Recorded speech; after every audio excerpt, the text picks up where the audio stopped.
Fukushima Masanori was born in 1561, the son of a minor retainer. His most important connection wasn't his bloodline. It was his family tie to Toyotomi Hideyoshi, one of the men who would eventually unify Japan.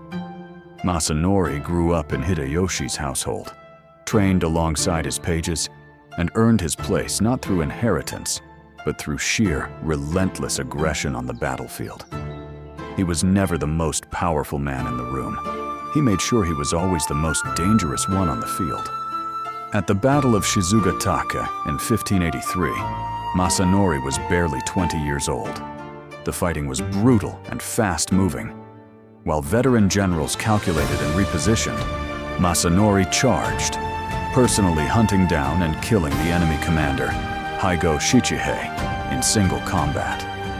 He was named one of the Shizugatake no Shichihonyari, the 7 spears of Shizugatake, the 7 warriors whose individual acts of valor defined that battle.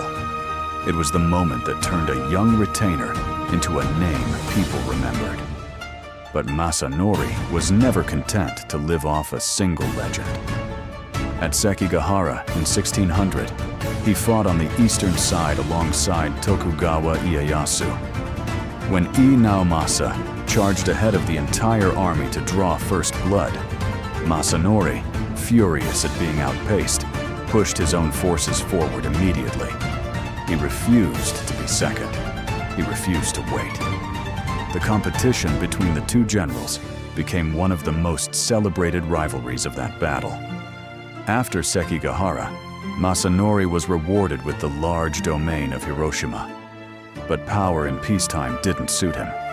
He clashed repeatedly with the Tokugawa administration, made political mistakes that cost him dearly, and was eventually stripped of his domain in 1619. He died just months later, in 1624.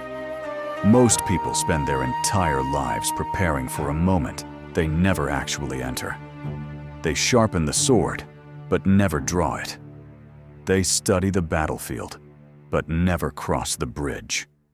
Ready for warrior wisdom that doesn't teach waiting. It teaches courage? This channel is for you. Subscribe to Kensei Code for weekly episodes exploring samurai who ran toward the fight. Drop a comment. What's the front line you've been avoiding? Share it. Someone needs permission to charge today.